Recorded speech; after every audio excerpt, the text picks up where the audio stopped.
Welcome friends to our Tech Management Education channel. We are doing Six Sigma series, learning Six Sigma Black Belt course. In last 9 lectures, we have completed our define phase, where we have learned about QFD, how to define a project, how to develop a project charter, how to kick off the project. So after defining a project, now we are entering to a execution phase.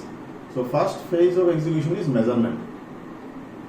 So this measurement, without measurement we cannot control or define or monitor project or improve. So measurement is very critical. So what kind of measurement philosophy will be there? What are the measurement points? How many points measurement will be there? At what interval? What frequency? What will be my measurement size? Whether all product by product we will measure or we will do some sampling process. There are so many aspects we will cover up. So many concepts are there in measurement. Okay, before measurement, after the define phase, our next job is to draw or prepare a process flowchart for our scope area. Like there is a Six Sigma project for a particular section of the area or any service. So we need to define the flowchart.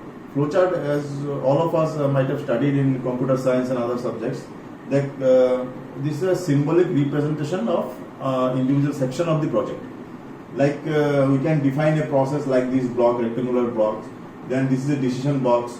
Like this is a data collection point, and this is a terminator, start and stop, and other things. There are others blocks also. So these are available anywhere. Okay. So like one example, customer call and delivery. Like in online purchasing, we call a customer and we book our orders. So in that case, from start to we give a call to customer care, then call answer. The representative answers the call. If answers, then you go further. If no, then again customer will call. So if yes, then there will be what is required or customer data will be entered. So this is the data collection center. Then finally their process team will deliver the order to designated place. And this is the process, end of the process. This is a simple process flow diagram.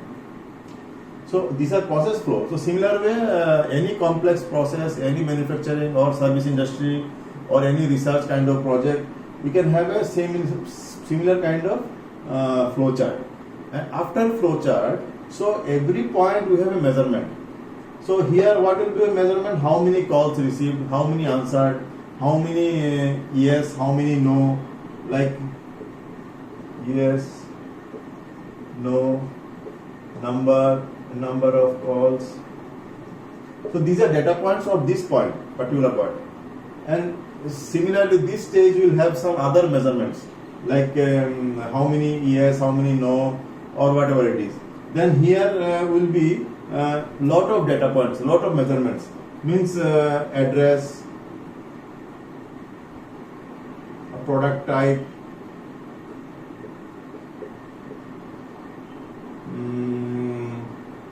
price, etc. These are the data points or measurement points. So these will be recorded. So products are going to a particular address or different addresses, or similar which product is being purchased very frequently, or which product has least demand or maximum demand. So everything can be derived from this data entry points. So these are all measurement. This is a measurement point. This is also a measurement point. This is also a measurement point. So every section has its own kind of measurement system. Okay. Somewhere a yes no type, number of calls. Somewhere in details address and other details, product details. And here will be some other measurements like how many delivered.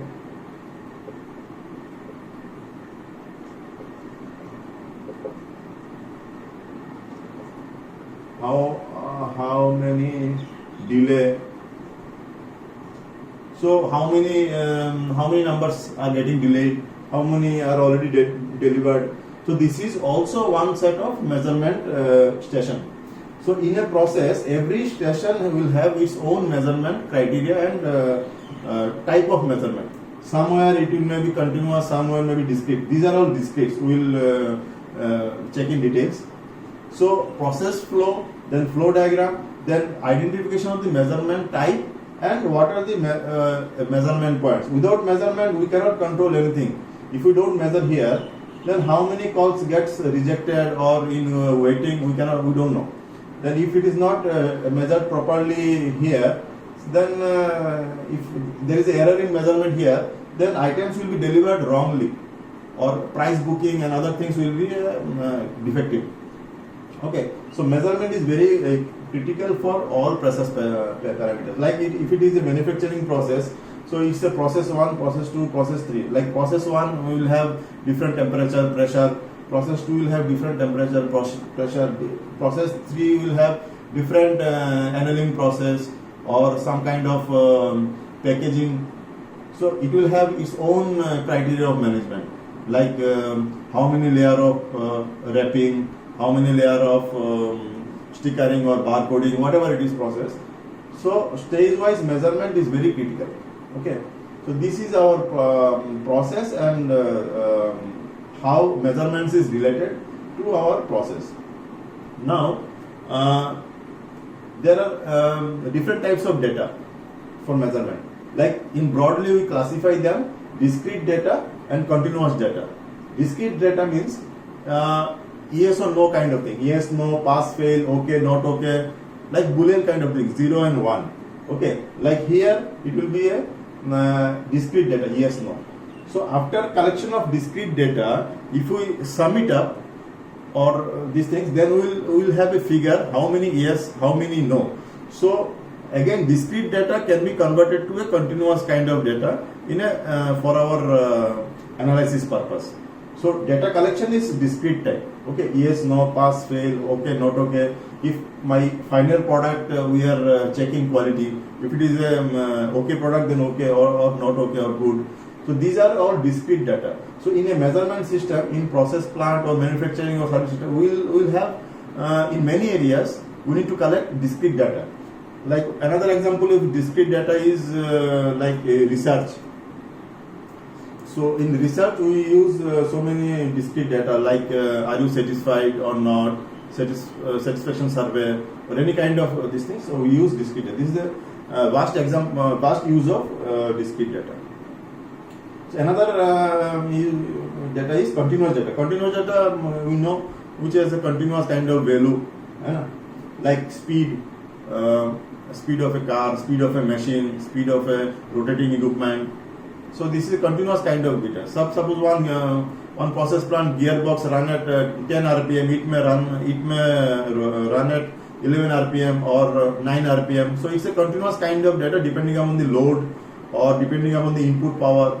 So this is a continuous speed. Then temperature depending upon the weather condition, depending upon the furnace or fuel injection, like in power plant or supercritical boiler or any kind of thing. It's whether it is running at 520 degree or 500. Everything is dependent. Finally, power generation depends upon the supercritical thermal power plant temperature, fuel injection. So temperature variation creates variation in the output. So this kind of data are continuous data, like pressure management in any kind of hydraulic system or press. So if pressures are not regulated, not fixed, then your final product will be a different product. Okay. So pressure, time, continuous basis with time, at what time process are all these things. So this is a continuous data. Okay, so we will deal with mostly discrete data, continuous data in a process plant. What are the characteristics of continuous data? There are mainly three characteristics. One is central tendency.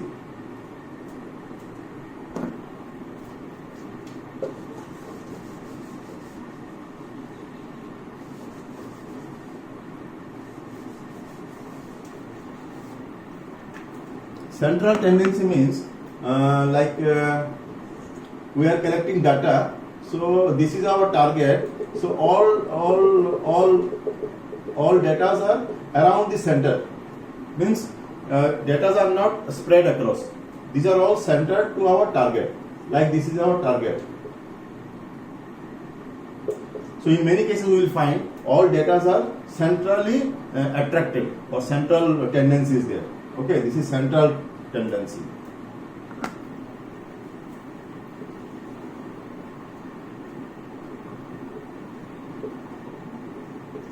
Then spread, like all data are haphazardly distributed, so there is no central tendency, means all data are independent, or there is no correlation, or there is no centrally means these are very haphazardly distributed and spread across. So this is a spread tendency of data. So in many processes we will find data are not centrally this thing. So our final goal is to bring all data as close as possible to target. Okay.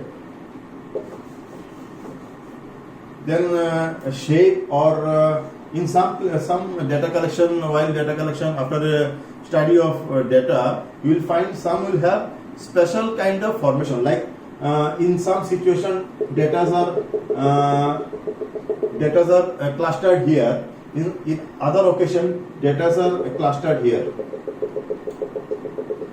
So some kind of symmetry is there. Sometimes it is clustered one location, sometimes it's clustered other locations. So there is shape of data. So this also we can come across while dealing with lot of data.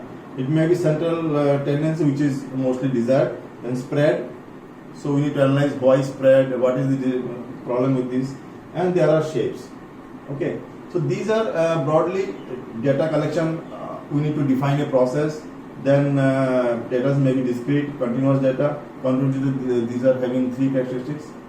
So in our product specification, or any in between process, we have a LSL, lower specification limit, upper specification limit, and target. So these are collected data, okay, and these are out of range, either this side or this side. These are rejects, okay. So our data collection will start from start point, individual process, to final product. This is our final product requirement. This is our final product specification. So suppose we are making one some kind of like mobile phone. So mobile phone has a range of network. So it has a lower range, upper range. In between, if it is okay, all data or readings are coming, then it's okay. If some readings are out of range, then these are rejected. So this is also a final product measurement. So these are intermediate product measurement, all data points. These are data. Okay. So this is start of how data being collected and how we will monitor. So subsequent lectures we will study about data, how these are related, and Six Sigma and other things. Okay. Thank you. Watch our earlier lectures. In next lecture we will start about other analysis of data. Thank you.